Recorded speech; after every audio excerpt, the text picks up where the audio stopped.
दोनों ऑन हो गए। हेलो हेलो या जो विगत 30 तारीख को घटना हुई थी, उस घटना को बड़ी संवेदनशीलता के साथ लिया गया। बड़ी दुखद और अनपेक्षित घटना थी। दो उम्मीदवारों के समर्थक विपरीत दिशा से क्रॉस कर रहे थे। गाड़ी को आर पार करने को लेकर के बकझक प्रारंभ हुआ और वह जो बकझक था वो अल्टीमेटली स्टोन पेल्टिंग में परिणत हुआ। कई वाहन क्षतिग्रस्त हुए, कई लोग घायल हुए और बाद में यह पाया गया कि एक व्यक्ति की मृत्यु हो गई, जिनकी पहचान दुलार चंद यादव जी के रूप में की गई। इस संबंध में प्राथमिकी दर्ज की गई दोनों पक्षों के द्वारा। 100 का अंत्य परीक्षण कराने का प्रयास उसी दिन किया गया, लेकिन अंधेरा होने के कारण परिवार की ओर से यह विचार व्यक्त किया गया था कि दिन के उजाले में अंत परीक्षण कराया जाए और उनके अनुसार कराया जाए। हम लोगों ने यह भी सोचा था कि पीएमसीएच में एक बृहत चिकित्सीय बोर्ड के द्वारा कराया जाए अंत परीक्षण, लेकिन परिवार का कहना था कि नहीं, बाढ़ अनुमंडलीय अस्पताल में ही कराया जाए। तो हम लोगों ने नेक्स्ट डे पोस्टमार्टम के लिए 100 को बाढ़ अनुमंडलीय अस्पताल ले जाया गया, जहां चिकित्सकों के बोर्ड के द्वारा पोस्टमार्टम कराया गया। उसकी पूरी वीडियोग्राफी कराई गई। पीड़ित के पक्ष से भी वीडियोग्राफी के दौरान अपनी तरफ से भी उन्होंने वीडियोग्राफी रखा था। उनके द्वारा भी पूरे पोस्टमार्टम की प्रक्रिया का अवलोकन किया गया पीड़ित पक्ष के परिजनों के द्वारा। चिकित्सीय बोर्ड के द्वारा अंत परीक्षण प्रतिवेदन निर्गत किया गया। अंत परीक्षण बहुत ही महत्वपूर्ण इसमें था, क्योंकि ऐसा प्रतीत हो रहा था इंक्वेस्ट के दौरान कि पैर के एकदम निचले हिस्से में एक फायर आर्म का जख्म प्रतीत हो रहा था। अब वो फायर आर्म का जख्म है या नहीं है, ये पोस्टमार्टम से ही संपुष्ट होगा। उसके बाद बदन पे कुछ निशान दिख रहे थे, लेकिन अन्य कोई वैसा जख्म बदन पे नहीं दिख रहा था स्पष्टतः, जिससे हम कह सकें कि इसके कारण मृत्यु हुई है। इसलिए पोस्टमार्टम का जो इंतजार था वो था कि पोस्टमार्टम में क्या तथ्य आते हैं, उससे काफी सारी चीजें स्पष्ट होंगी। पोस्टमार्टम में यह स्पष्ट रूप से व्यक्त किया गया है कि पैर में जो गोली के प्रवेश जख्म और निकास जख्म है वो फायरआर्म से हैं, लेकिन उसके कारण मृत्यु नहीं हो सकती है।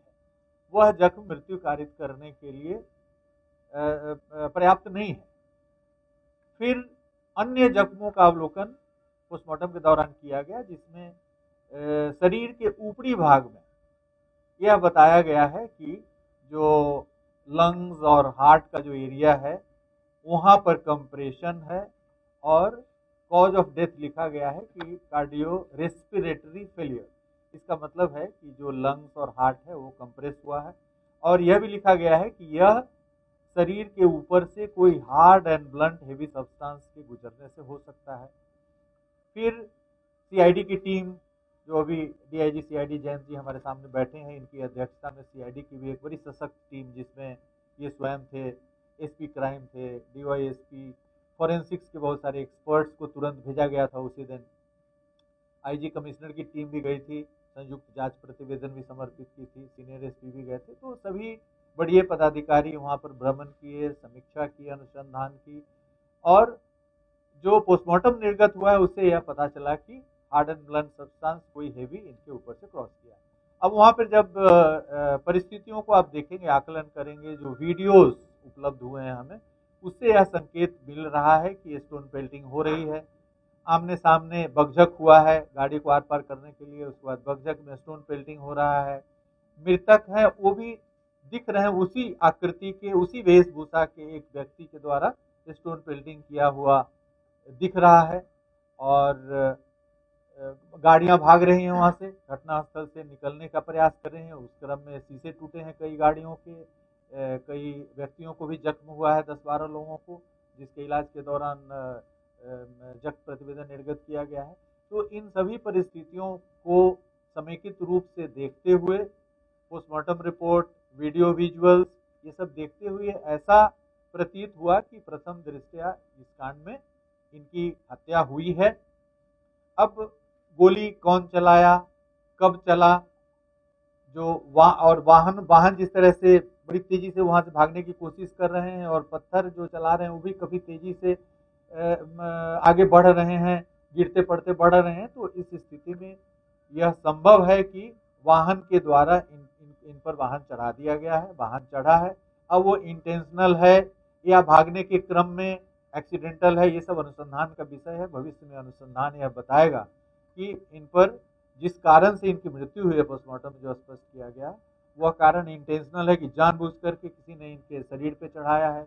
जो गोली चली है वो चूंकि पैर में लगा है और अन्य किसी संवेदनशील हिस्से में नहीं है, वहां पर प्रत्यक्षदर्शी गवाहों की कमी नहीं है। आप देखेंगे वीडियोस में दिख रहा है कि दर्जनों लोग वहां पे प्रत्यक्षदर्शी साक्षी हैं। प्रत्यक्षदर्शी साक्षियों को चिन्हित किया जा रहा है, उनके बयान लिए जा रहे हैं।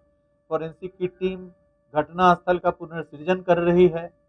तो इन सभी बिंदुओं पर जो संकेत हमें मिले हैं उसके आधार पे और घटना स्थल पे जो अभियुक्त हैं, जो गिरफ्तार हुए हैं उम्मीदवार, उनकी उपस्थिति थी, उनके नेतृत्व में ही उनका पूरा दल आगे बढ़ रहा था। जन सुराज का दल भी सामने से जो वहाँ के उम्मीदवार हैं उनके नेतृत्व में आ रहा था। तो दोनों तरफ से केस कांड प्रतिकांड दर्ज किया गया है। दोनों ही कांडों में कार्रवाई होगी, क्योंकि जो दूसरा भी कांड है जिसमें काफ़ी क्षति हुई है, काफ़ी जख्मी हुए हैं और दिख रहा है कि स्टोन पेल्टिंग कर रहे हैं, स्पष्ट दिख रहा है कि वो कौन है, तो उस कांड में भी काफ़ी गंभीरता के साथ गिरफ्तारियां होंगी। अभी तक 80 से अधिक गिरफ्तारियां हुई है और अनुसंधान अभी जारी है। अभी इस चरण में स्पष्ट रूप से नहीं कहा जा सकता है, हर आयाम अभी स्पष्ट नहीं हुआ है। सभी आयामों को उद्घाटित किया जाएगा इस कांड के अनुसंधान के सिलसिले में। जिला पुलिस और सीआईडी संयुक्त रूप से एक सशक्त टीम के तौर पे वहाँ पे कार्य कर रही है। अभी हमारी प्राथमिकता है 6 तारीख को जो चुनाव है उसको संपन्न कराना। उसके बाद इस कांड में और भी जो अनुद्घाटित पहलू है उसको उद्घाटित किया जाएगा, साक्ष्य संकलित किए जाएंगे। हमारा एक और अनुरोध होगा जन सामान्य से कि इस घटना को लेकर के किसी भी प्रकार के जातीय विद्वेष या इस तरह के उन्माद की स्थिति ना क्रिएट करें, किसी भी प्रकार के बयान से बचें, क्योंकि सामाजिक समरसता कायम करना, शांतिपूर्ण माहौल में चुनाव संपन्न कराना प्रजातंत्र की एक बहुत बड़ी एक उपलब्धि होगी।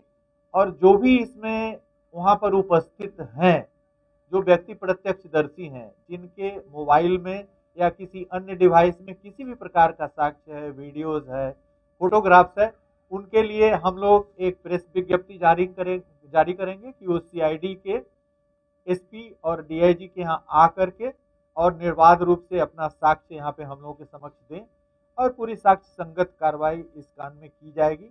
किसी भी प्रकार के पक्षपात और किसी का कोई स्कोप नहीं। हम लोग शुरू से ही पूरा यह सुनिश्चित कर रहे हैं कि निष्पक्ष रूप से और साक्ष्य के आधार पर कार्रवाई हो। अभी जो गिरफ्तारी हुई है, चूंकि नेम्ड एक्यूज थे, वहां पर उपस्थित थे और जब कोई ये बलवा एक तरह का था, राइटिंग